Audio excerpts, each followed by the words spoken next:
Well, hello and welcome back, everybody, to the DanJohnUniversity.com podcast. I'm Dan John. This is episode 273. And as I always say, each and every week, I sit down here and answer your questions. So this is a question and answer podcast. If you have questions and I like to answer them, send them to podcast@DanJohnUniversity.com. I'm more than happy to answer your questions. And sometimes the questions oddly just circle around one or two items. Today, we actually have two different discus throwing questions. We have a total of maybe 3+ track and field questions, which I just find fascinating. So let's get started. I think we're ready to go.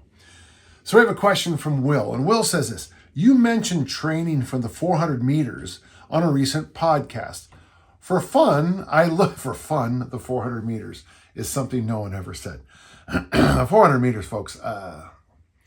I don't know. I mean, I think all the track and field events were designed by people who like to push the human energy systems. That 400 meters is the tough one. For fun, he says, I've looked into U.S. track and field competitions in my region, and I think I could medal in the state meets. Coming in second out of 2 still makes the podium. Correct? Yeah. How would you program sprint training for the 400, assuming I can get to the track 1 or 2 days per week, and I have a 100-meter hill I can get to the rest of the week? I go to the gym with power racks and lifting platforms 3 days a week and do easy strength. Well, easy strength, that's a good compliment, yeah. Any advice on starting to compete in track and field as a semi-masters? For reference, I'm 28, getting back into training after decades.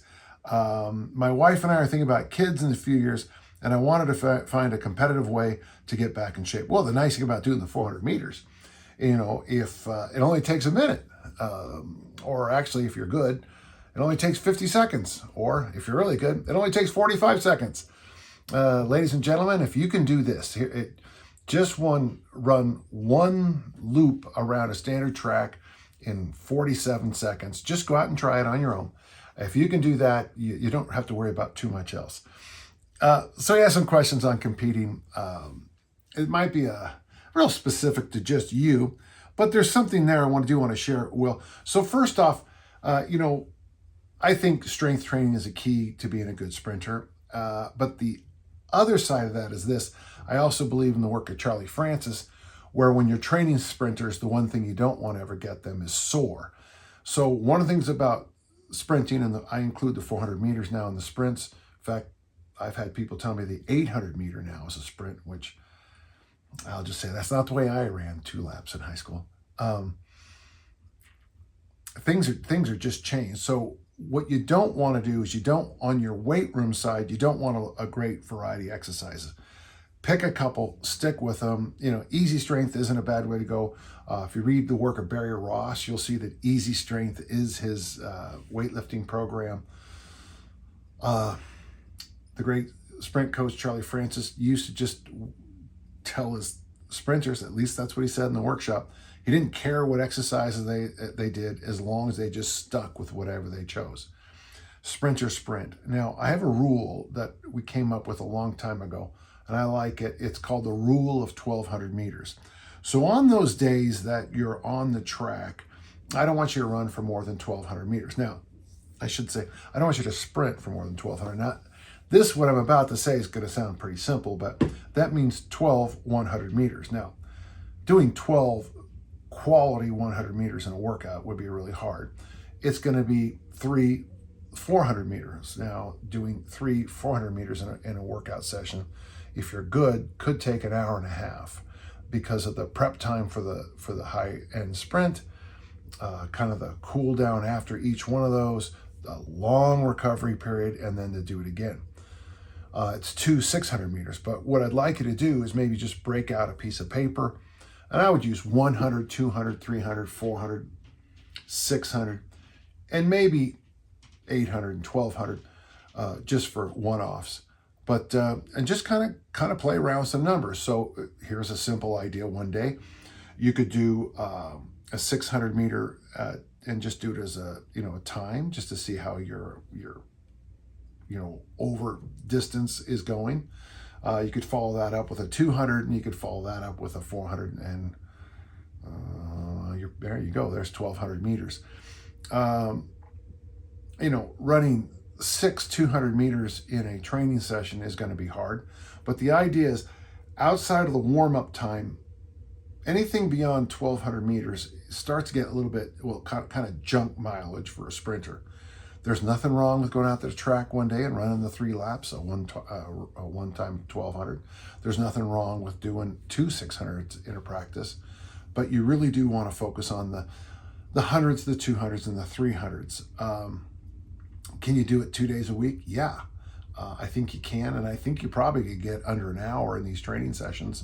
I would keep probably, if all you had was a watch, you need to keep track of your times, but it'd be kind of fun, have a little sticky note, and put it on your gym bag, and it says 1 600 meters, 1 400 meter, 1 200 meter, and you time all those, and then a few weeks later you come back and you do that workout again, and what you want to see is those numbers coming down.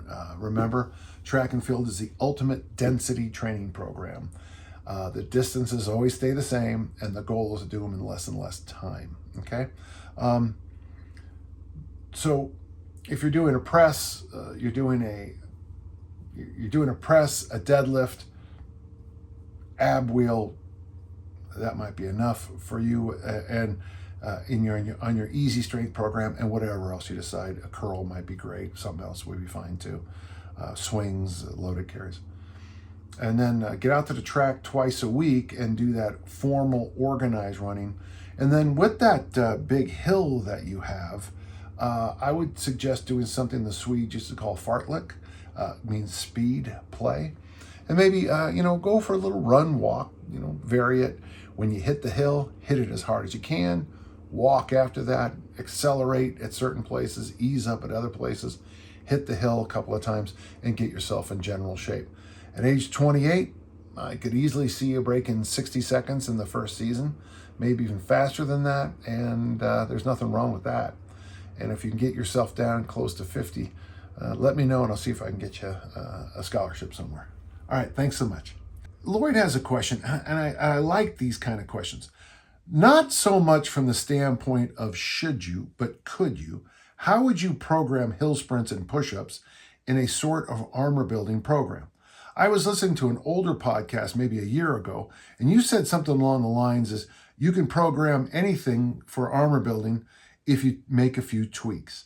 Then you gave several examples, and my ears perked up when you said hill sprints. My exercise choices have moved into hill sprints and push-ups with heavy hand walking afterwards.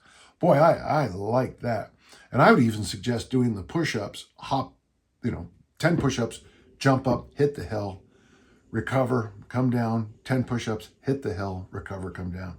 That's just from my work with track and field and American football. My body's pretty beat up, and these 3 exercises I can consistently do without too many aches and pains. I enjoy the 3 exercise selections I've made, but I'm at a bit of a loss to how I could program this as an armor building activity, regardless of the amount of should I. Thanks for all you do.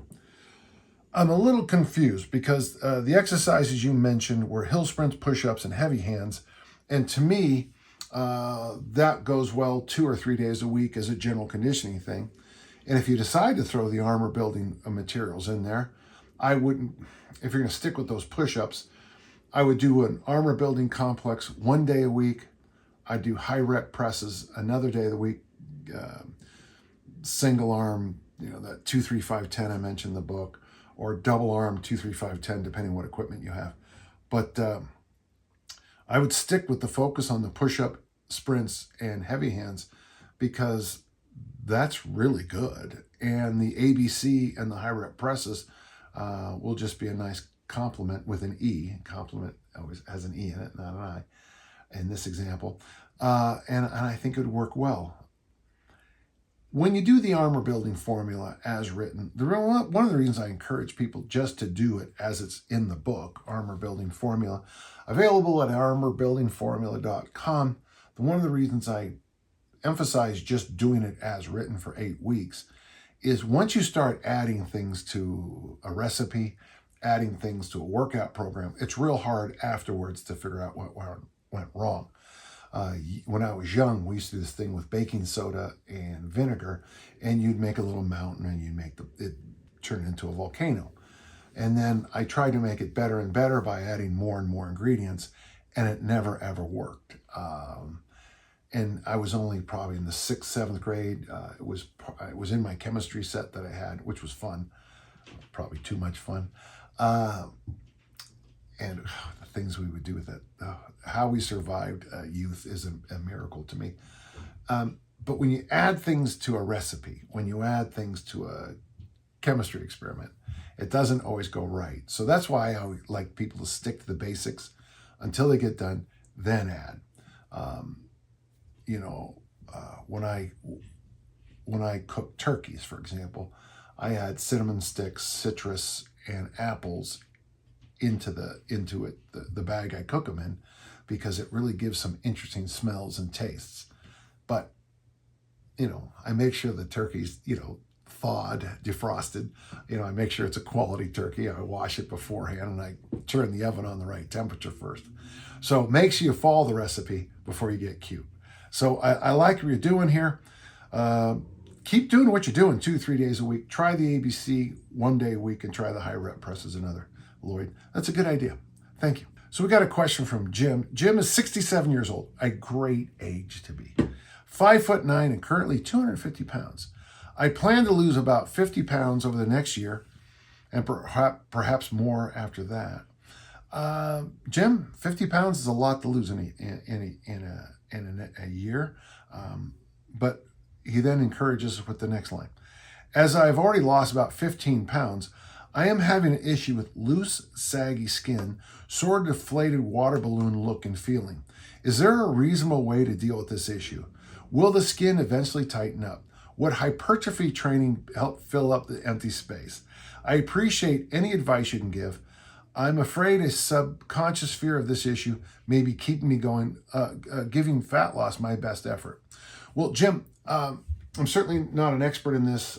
Being 67 is going to be an issue because, as we know, after about, it seems to happen earlier than you think, but let's just ballpark it. Say after age 40, your skin elasticity changes. I remember the great Dirk Pearson concept where you would just take a little bit of your skin and you'd watch how long it took to get back to normal. So when I first did this, he was on the Merv Griffin show when he showed it.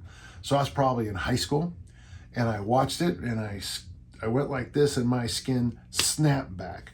Now, when I do that, my skin doesn't snap back. So issue number one is that you can really get a sense of what's going on in your whole system. And of those you are young, do the test. It's fascinating. And then do it with somebody who's a little bit older and you'll see the difference. Is that the skin is the largest organ of your body and it does change, the connective tissue changes in your body as you age. And I'm sure everybody is over 40 has noticed this. It takes you longer to warm up. It takes you longer to get loose, whatever loose means, which is why I spend so much time every day doing the original strength work and the sauna. I do also original strength work in the sauna because I'm trying to keep back as much as I can the tightening of my connective tissues. So your problem is your skin. And as you lose weight, are you going to have saggy skin? I know that when people do the lap band, and I know when they go on some of those shows, those shows, one show was called The Biggest Loser for a while. Terrible. What a horrible name for a TV show. That is an issue. Rapid fat, weight loss does tend to have issues with skin, with that tightness. Now, can you put oil Valet on it or whatever thing you're using and help with that? Yeah, that's going to help. That's going to help. I would recommend, and if you have a good dermatologist, by the way, at your age, you should be seeing a dermatologist anyway because of skin cancers and things like that. Ask them. Now, there might be magic creams and lotions I don't know about, Now there are some surgical procedures you can do, but from what I've been told, the losing the skin one is not always the best option. The best thing you can do is, of course, as you lose this body fat, I hope it is body fat, if you continue to train in the weight room so that you're keeping the lean body mass, I think that's probably your best answer. So I think the best answer is is gradually lose the body fat while doing your best to maintain muscle mass. I don't know what your skin looks like. I don't know if you have stretch marks. I don't know what your situation is, but I think that's going to be more of a medical intervention for some of this. Maybe there's skin creams, like I said, maybe there's lotions and stuff that I don't know about. But if you have to go down to the surgical level, let's make sure we exhaust every other option before we get there. If you can lose, a pound or two a month of body fat, that'll take you 2 years to get to your goal. I think if you take 2 years to get to your goal, your chances of keeping your skin elasticity in a good place is going to be better. Now I feel like I'm sliding over into medical advice, but so I would like you to see earlier than later, a dermatologist, and at least have that conversation. And maybe the dermatologist might be able to say something very simple that'll help you long term. Okay, thank you. James asks a question. I'm soon to be opening up my own training facility. It's for small groups and individuals with a focus on health and promoting using the gym for improving your day-to-day life. Boy, that's awesome. Number one, do you have any words of wisdom before I start? Yeah, but the biggest thing I would say, if you want a focused gym like what I'm understanding, if you want a gym like you want, kind of a little bit more of a boutique gym focused on health and longevity, I think you have to do what a friend of mine named Paul did. He opened up a kettlebell only gym. Now later he added suspension trainers, I think. But if you just have, and by the way, folks, it can be anything you decide. I'm just giving you this example. Say like your gym is going to be kettlebells, we'll make it even simpler. Dumbbells and suspension trainers, okay? When people come in, you're going to get a power lifter who's going to show up and say, you don't have the, Axelrod 10,000, mega squat rack. Right, I don't. Can you get one? I'll join your gym for $29.95 a month if you buy that $25,000 piece of equipment for me. So first thing you got to be is absolutely clear in your mission statement. We're a gym for small groups and individuals with a focus on health and promoting the gym for improving day-to-day life. You got to slap that up. Maybe you can simplify it a little bit or clarify that a little bit. That's got to be right there on the wall as people come in. It's got to be on all your paperwork. It's got to be real clear.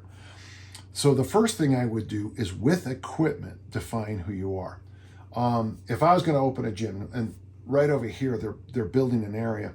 Now, when we voted on it, it was supposed to be a multi-use place. There'd be restaurants, coffee shops, and a gym, and then people, you'd work above your facility. And I was going to buy a place. And then, of course, the greedy moneymakers came in, and now it's just overpriced townhouses with on one of the most busy, dangerous intersections in the state of Utah and probably the Western United States.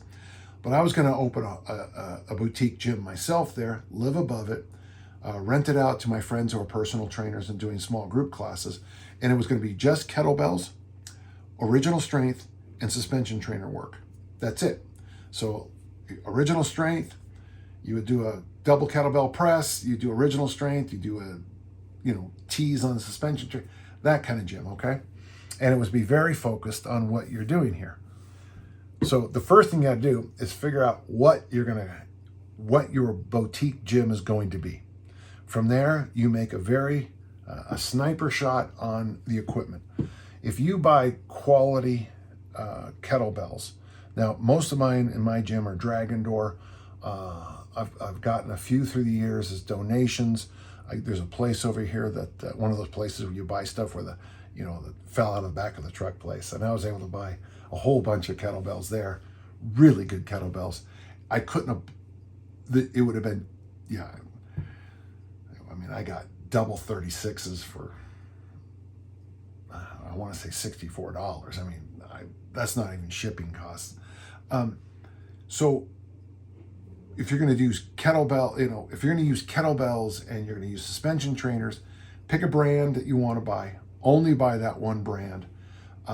Figure out what you're going to do in the area of mobility. Figure out what you're going to do in the area of strength. Fat loss, you're going to have kind of, this is going to come up, trust me. Health, it's going to come up. Longevity is going to come up. Figure out a plan for those things in the equipment. Sniper shot, the equipment, we're getting this, we're getting this, we're getting this, and that's it.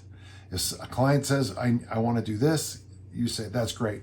Why don't I want to do easy curl bar curls. Well, good. Go buy yourself one and do it at home. Number 2, I'm a big believer of your style of training. How do I bring in lots of variety in exercises such as the swings? I find that individuals struggle when I program upwards of 50 plus swings. Well, yeah, of course.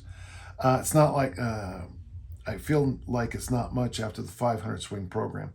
How do I promote the positives of such a large volume while keeping people interested?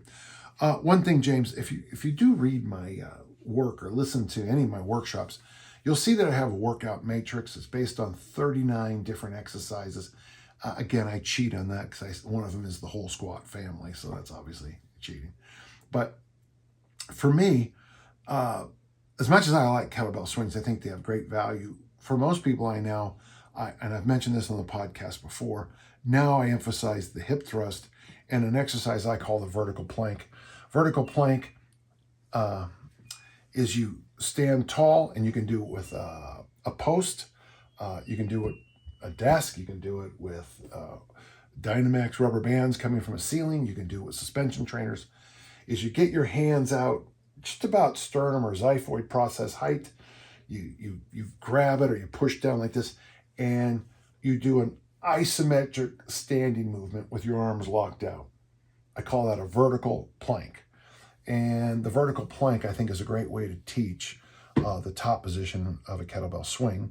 The hip thrust basically is the bottom of a kettlebell swing. From there, and you can just look this up on my YouTube, I would move you. Nowadays, I move most people to what I call the Bulgarian goat bag swing, which is a really dumb name I came up with because I was tired of people stealing my work. And now people call it all over the world. And I guarantee a lot of people think some Bulgarian invented it. I think the Bulgarian goat bag swing, in my hard style kettlebell challenge book, I have a workout called the Butt Blaster 5000. That's 10 Bulgarian goat bag swings followed by 10 goblet squats. And then it goes 9, 9, 8, 8, 7, 7, 6, 6, all the way down to 1, 1. And that's 55 hinge movements, 55 squats. And that's all most people will need in most training sessions, really. And it's also a nice little mini workout you can kind of drop in any part of a workout, okay? So think about hip thrusts. Now you can do them on the floor, the glute bridge style. You can do them unweighted, the traditional pelvic tilt, it was called in the 80s. You can load it up with weights or sandbags, or in my gym we use bands. We use Brett Contreras' hip thrust machine. And I'll be honest with you, sometimes I have a workout I do hip thrust mixed with clamshells. I do 15 hip thrusts, 15 clamshells, 14, 14, all the way down to 1, 1, because I love that. And I got to tell you, the impact on my glutes is amazing. So constantly just keep outthinking the problem. One last thing before we close, James. If you're really truly interested in people's health, remember that the most dangerous place in my home is the floor. So the nice thing about exercises like the hip thrust, when people get up and down off the floor, is you're training them to get up and down off the floor, and maybe one day you might even save their life. So thank you, James. Let me know how this gym goes. How the gym goes, James. All right, take care. Thank you so much. Interesting. Right after, we have a question from James. Our next question is from Jim. It's like they're conspiring against me out here today, folks. I'm wondering how you would go about training for the Secret Service Snatch test. All right, well, the Secret Service Snatch test is, to me, one of the lost gems of the kettlebell community. Now, I met the guys who came up with this Secret Service snatch test. Pavel Satsulin and I were with a group and members of the Secret Service, a very specialized branch, were there. And they were all gung-ho because these are the guys who invented it. So it was kind of, I got to tell you, it was kind of cool. They gave me a patch, which I promptly misplaced somewhere, but somewhere in my house, I have a patch from this group. And basically it's this. So men, you're going to grab the 24 kilo bell, by the way, and that's it. I don't want to hear any other options. Thank you. 24 kilo bell. You're going to set the timer for 10 minutes. And in that 10 minutes, I want you to do 200 snatches. You can put the bell down as often as you want. I would not recommend doing it very often. You can make as many hand switches as you want. Again, I wouldn't recommend doing that very often. And your mark, get set, go. If in my new work, which is called the Kettlebell Workout Companion or something like that. Sorry, I forget these things right away. I talk about the original discussion somebody had with me about the standards for the RKC2, and I still like this. Men should be able to do the 24 kilo bell 200 times in 10 minutes on the snatch test and press the beast in a half an hour. And I still like those standards. I just like them. Now, I'm going to get 1,000. That's too much. Or the opposite. That's just not enough. I did, 500 snatches in 10 minutes or whatever it is, I like it. I just like the clarity of it, the simplicity of it, and how hard it would be to do both. When this came out, snatches were the queen of the kettlebell world. That's all people talked about. This test was popular. Here's how I trained for it. And I don't know if it's true. What I did, I followed exactly Pavel's program called the Rite of Passage, R-A-T-E of Passage.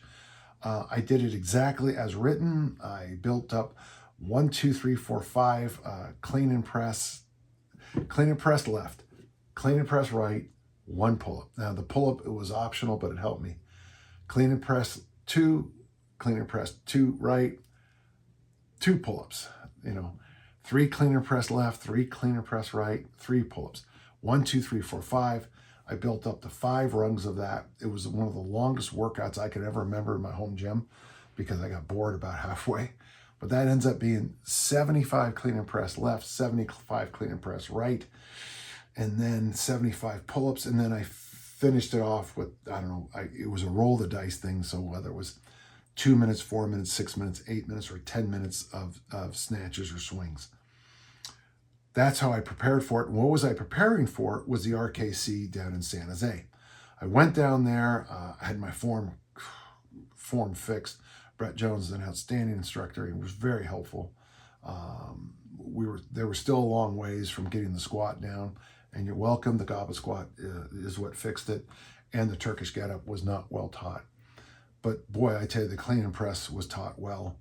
And the snatch was taught well. So a few weeks after I got back, really when my hands healed, I was in the gym. Coach Barbiero and I used to take our free period that we had together, and that's when we trained. So some weeks we would train together for 2 hours, twice a week, and some weeks we'd train 3 days a week together, depending on how the schedules worked. And one day we just said, I've been talking about it, and he said, okay, let's go, let's do it. And so I prepared for it this way. The rite of passage followed diligently. An RKC weekend, a few weeks of training, and then I did it. I think that's actually a really good way to go. Can you train up for the Secret Service snatch test? Yeah, I imagine there are listeners who could just train up for that specific event, but I would still prefer, if you could, to clean and press. Probably, if you can do it, and pull up. Now, if your elbows start to bark, drop the pull up when you need to. But that combination of the clean and press and the snatch, the swings have great value too to do this, but specifically, I think you probably need to snatch once or twice a week. I wouldn't do it like I get people prepared for the RKC. I wouldn't be doing sets of 100 just because it's going to be a mental test for you as much as anything. In my case, and this is what I teach people at the RKC, there's no need to wait till 4 minutes and 59 seconds to do rep 100. In fact, when I'm at certs and I see people do it, I always wonder, what are they thinking? All you need is one bad rep and you fail a test.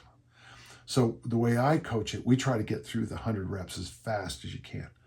I think that's also a better way to do the Secret Service snatch test.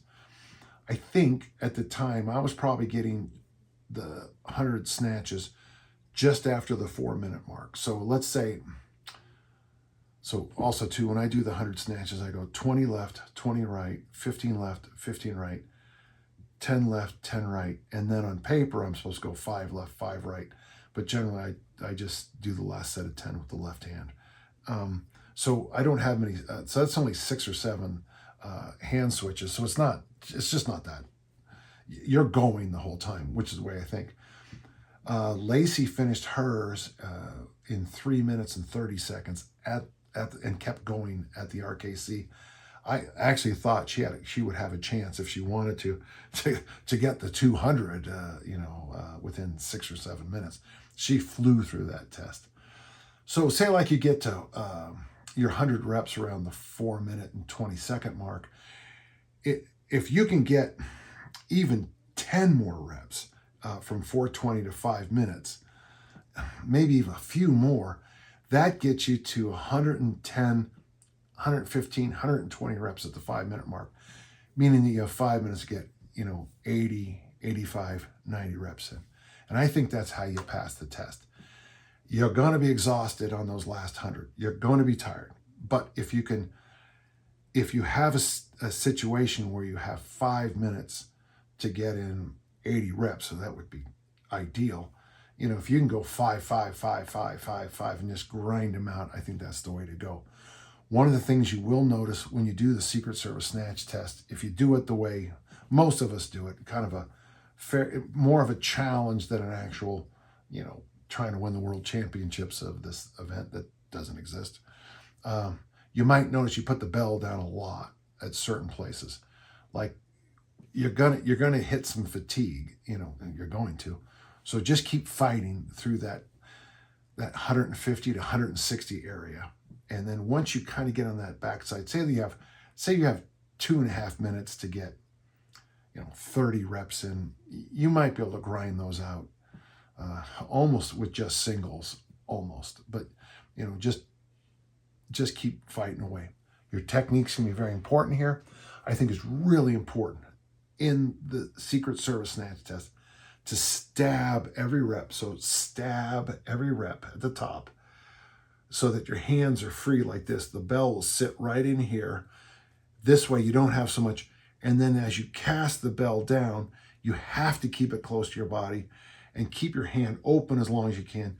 Grip it and rip it back up so that your hand isn't getting a whole bunch of extra rubbing throughout the whole event. It does add up. The technical thing that's most important, and I teach this with the standard RKC snatch test, is I sort of think, at least the way I coach it, is it's one snatch from the floor followed by 99.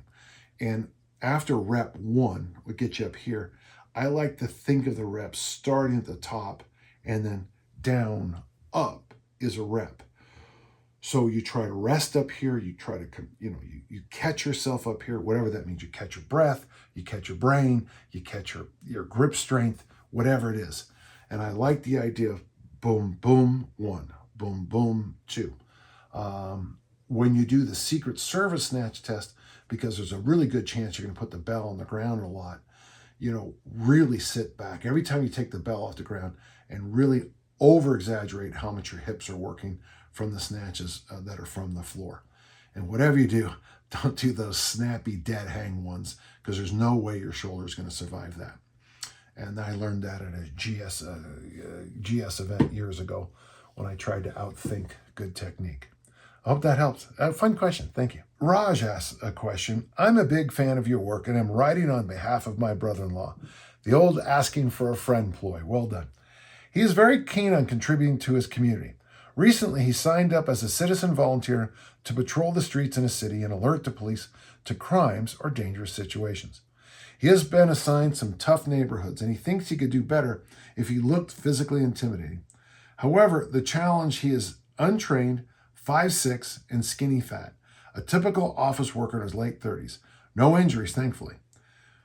To use a word that you popularized, he is in a bus bench workout season and wants to quickly look the part.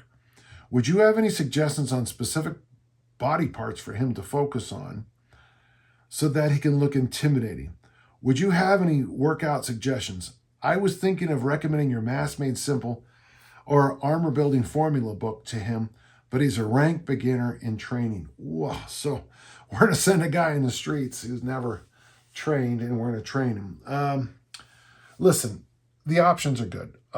Personally, I would prefer, Mass Made Simple is for American football players, rugby players, track and field athletes who have clear seasons. The Armor Building Formula would be a lot more friendly, and I think the impact on him for the skinny fat thing would be instant. Now, he's not suddenly going to get taller. He's not going to, but we can deal with the skinny fat option, and I think the best choice would be the Armor Building Formula. Get it at armorbuildingformula.com, and if we can get him at his height up to 24 kilos per hand, he might not look dangerous, but he will be dangerous. Okay? Thank you. Fun question, and I'd like to know how it goes. Ryan asked a question. I recently bought your bodybuilding book. That would be the Armor Building Formula. Great read, by the way. I blush. I was wondering if the ABC and double kettlebell press combo that you have in there, the Armor Building Formula, would be a good program to train a college-level athlete soccer player. Or do you think that program is lacking for performance training and develop more for aesthetic body composition?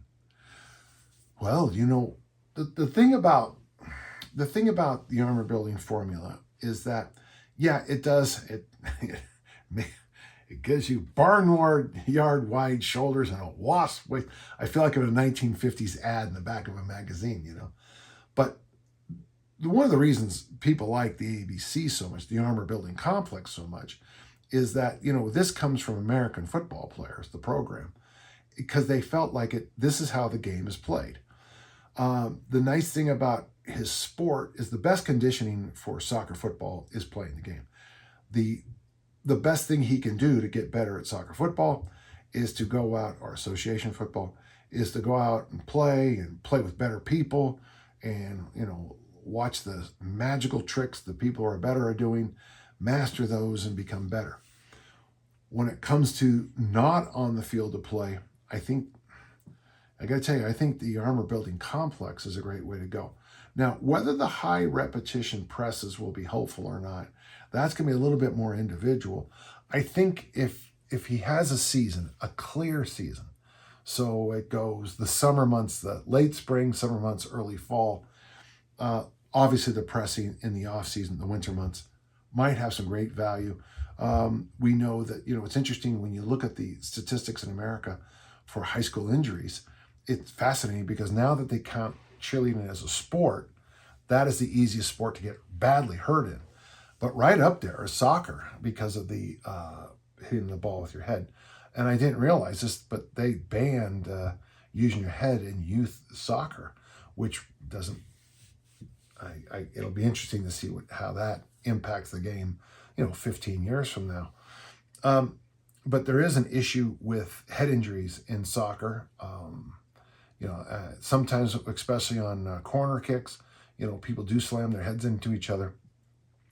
Upper body work is going to do some to help that. Now, you can't prevent the brain completely about not slamming back and forth, but, it's it's going to help with the neck area. So I would say for sure the Armor Building Complex would have value. Now, on the other thing, the high rep presses in the off season, I feel comfortable saying yes. But for a college level player, I think this is not a bad idea. So let's go with a yes with a qualified answer on the high rep presses. Thank you, Ryan. We have an email from Jeff. And Jeff says this: my dog has entered his senior years. I just had to put Sirius Black to his final rest. Yeah, that was sad.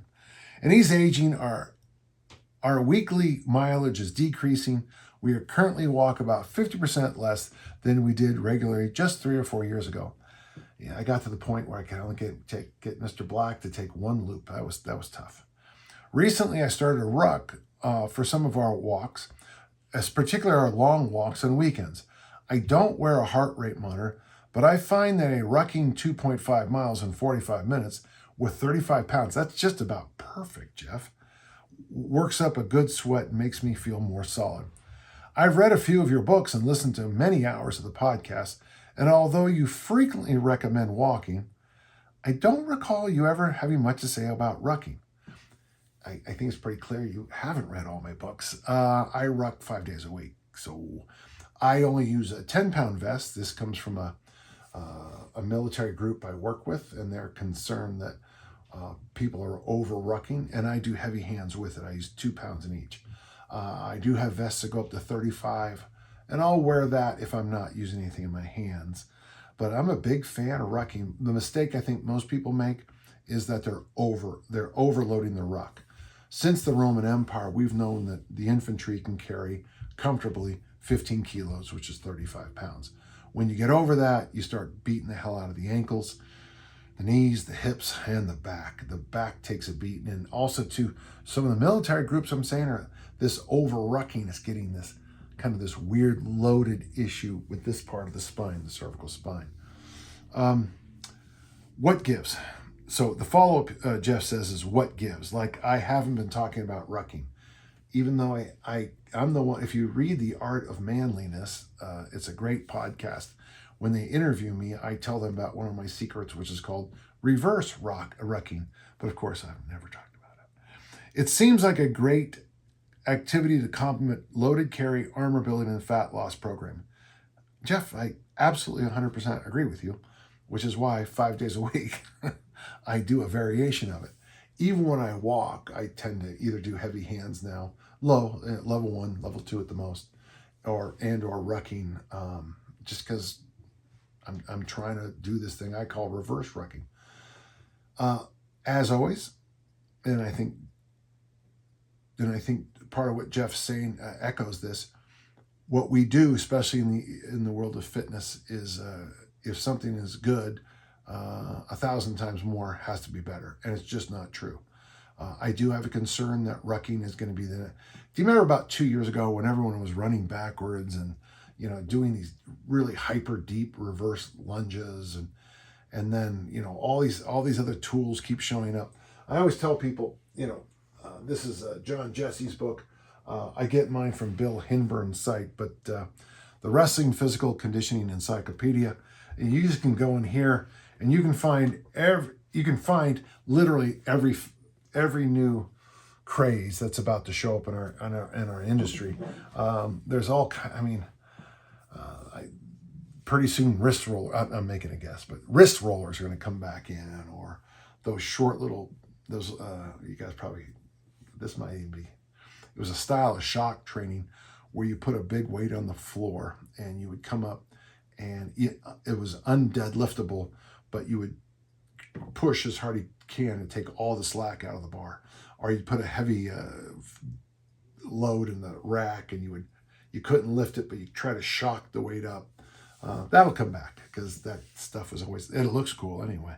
Yeah, I'm a huge fan of loaded walking, big fan of it. So there's carries. So this, if you've ever used the word loaded carry, I think you're quoting me. We were doing carries for a long time, and then when I broke my wrist, I started wearing these heavy backpacks or carrying, because I couldn't, on the cover of, it's funny to say I don't do this because, on the cover of Never Let Go, I am basically doing, I have a broken wrist there. I'm carrying a heavy sandbag, 150 pounder called Judy, named after somebody. So carries are when you do waiter walk, a rack walk, a suitcase walk, a farmer walk, that family. A loaded carry is when you add a heavy backpack or you drag a sled. And I try to differentiate that in my coaching. So for a while there, we were saying carries with weights, and then pretty soon it just became loaded carries. But so if you're doing things like your loaded carry, and I think the best one now is probably the suitcase carry if I had to pick one, and then you add a ruck to it, it really does change the way you do things. From the work of Tim Anderson, I'll make sure I post a picture or video of this pretty soon. I got this, it's called a company called Ringside. They have we call it a Tiara, but it's a 5-pound weight you wear. And I'm now doing my farmer walks and my suitcase carries with the weight here on top of my head. And the reason is I'm trying to get myself to, with my reflexive strength, be taller. And if I have it up here and I lean down at all, as you sometimes do when you're doing loaded carries, you start to become a comma. It forces me to stay tall, and I have found it to be really good. So Tim Anderson, once again, thank you for making my life better. Yeah, I'm a big fan of rucking. You can hear an interview with me over at Art of Manliness that I talk about it in, I think, the entire time. Okay, that'll do. Thank you, Jeff. We have a question from Simon. I had always been in good shape, but after the birth of our daughter, training took a backseat. Yeah, I know that. Yeah. Conscious I needed to ease back into weight training to avoid injury, I really liked your easy strength approach, and I've been following it for the last weeks, particularly great while my daughter naps. That sounds just like me. That's where it all came from, by the way. Well, my daughters, yeah. I'm thinking about what next, and I wanted to continue building back my conditioning before attempting harder complexes. Do you have recommendations? Okay, so you're doing easy strength. The next thing, if you're following my journey of raising daughters and trying to get my workouts in, I did easy strength, so those about 15-minute workouts. And then the next thing I started doing was the loaded carries in my backyard. And this will be the second time I referenced this, but that's the picture of me on the cover of Never Let Go. I'm pretty sure when I'm doing this that I have probably either an 8-year-old and a 10-year-old in the house or a 9-year-old and an 11-year-old in the house, which makes me laugh. So that's what I did. The reason I went with the loaded carries, and that would be the straight up carries or the waiter walk, suitcase carry, rack walk, farmer walk. Loaded is when you add a sled or a bag or a heavy backpack or a rucksack, whatever you want. I started doing that, and I really started enjoying dragging a sled while doing farmer walks. That's how I think the first one, and it really did seem to prepare me better for the caber toss in the Highland Games. The bear hug carry, dragging a sled, really seemed to help with my throwing of all kind. And what I also noticed is I could get the easy strength work done and the loaded carry work done 25 or 30 minutes, and I would be tapped out. And that's, of course, not long after that. That picture's probably, well, I'm still in a cast, so probably 2002. In just a few years, I had the best year of my life as a discus thrower. So the stuff works. So easy strength for the busy dad, followed by loaded carries. Once you kind of get those established, easy strength, loaded carry, go for a walk. Easy strength, loaded carry, go for a walk. Hit a hill somewhere in the walk, and then by then you'll have, your daughters will be teenagers and they'll be driving you crazy. All right. Hey, thank you, Simon. I hope that helped. Okay. Thanks. We have a question here from Chris. A lift that never seems to be discussed is the kettlebell push press, specifically the one-arm push press. I was hoping you could take a few minutes to riff off of that lift and share your thoughts about how one could build it into a minimum effective dose plan. For context, I'm a 41-year-old dad, and for a variety of reasons, I only have a single kettlebell that is 32 kilos. So that's what you should have started this question with. It is too heavy for me to press, but I can push press it for sets of 5, and that weight is also good for my swings. So it's not the fact that I don't talk about the kettlebell. The single arm kettlebell push press is the reason I don't, Chris, is nobody does it. Well, very few people do, and they always tend to write in the comments below. The kettlebell push press, and the barbell push press are great lifts about building up your pressing strength and your overall body strength. Remember, you're holding 32K above your head when you lock out. I remember years ago, and it's one of Pavel's books, and I know for sure it was in the certification manual, though those manuals they've eliminated anything that's, at least I know in the RKC, there's no, they don't, I don't think they quote any of us anymore.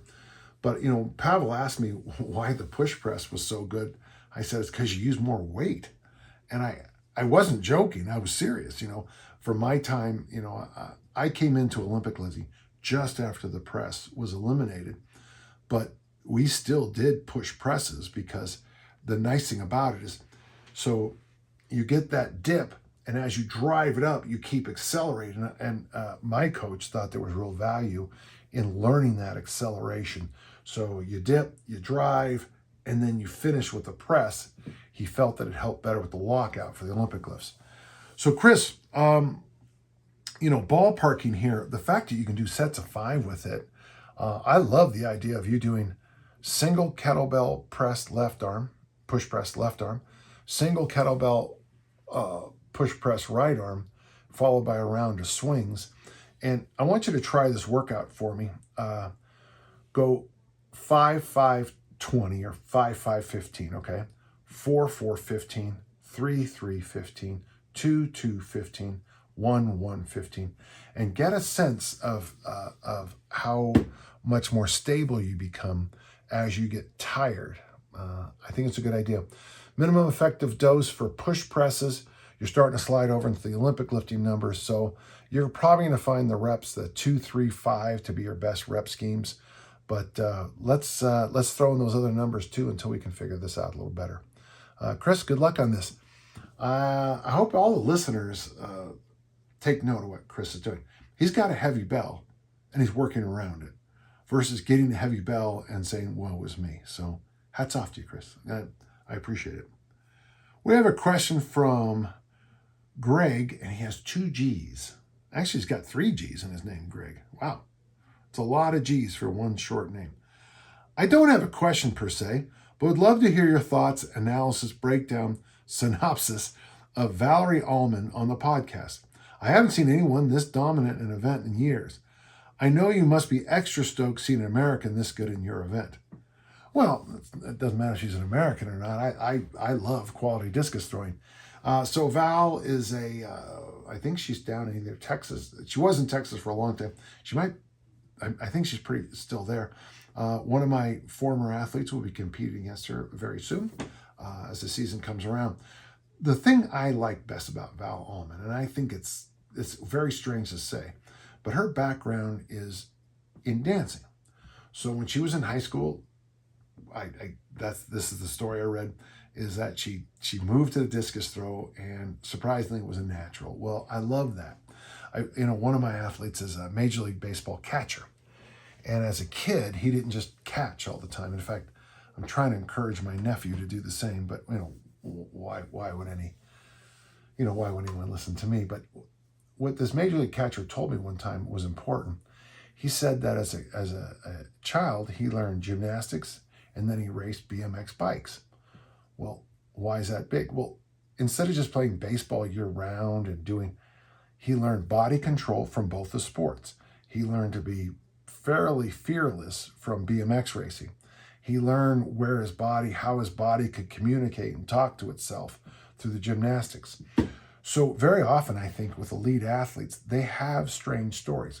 I read in a book somewhere that Usain Bolt wasn't very fast. Well, then you figured out why. Because he was the youngest of 6, and he's always trying to catch up to the other members of his family, who I guess were all sprinters too. So he never thought of himself as fast, so he did all those things to make him great.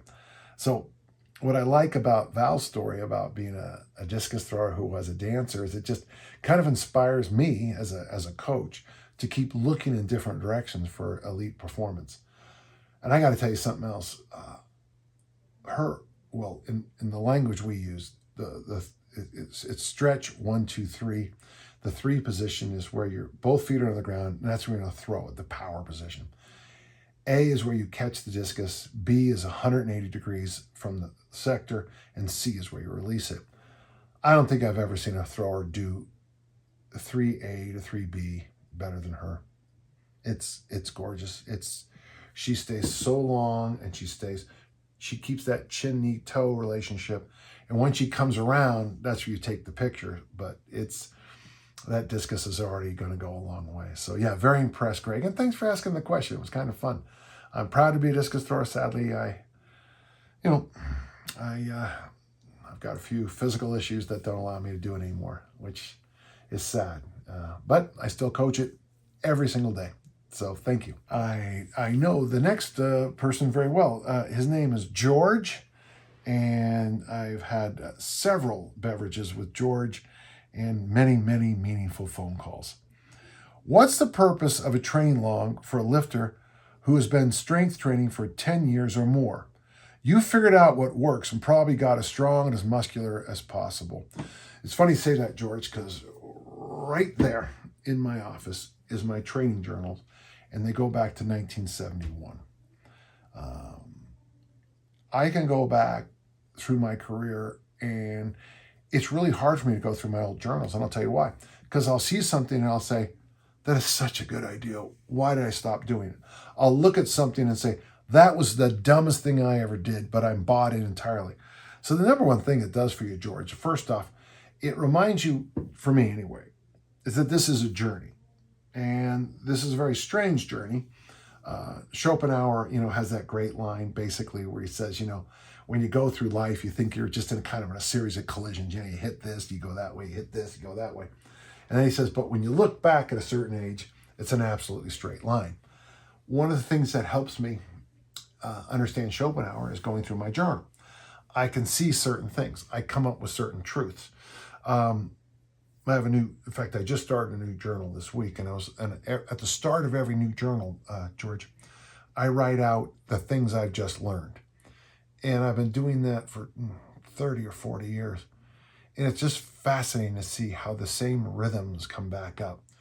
For me, I can get away with lifting in the Olympic lifts plus front squats and presses 3 days a week. Once I slide to 4 or 5, I start not breaking down. I improve, and then something comes up. I get hurt, I get sick, I get ill. Walking every day is like gold in my world. It's gold. It's like throwing diamonds on the soles of my shoes or whatever. You pick up some things. There might be something that you did for a short amount of time that was just really good, but because you moved, because you've got different friends, you stopped doing. It could be, I've had people tell me, I look back and I started doing apple cider vinegar again. Really? That helps you? Yeah. For me, the daily sauna has been eye-opening in my life. Sometimes you learn good lessons. Sometimes you learn tough lessons. Sometimes it's just nice. You think you're an overnight success, and then you realize you've been doing this for 70 years or whatever it is. So, George, it's a good question, but when you say you got as strong, as muscular as possible, just remember, George, in 10 years, it's 10 more calendars on you.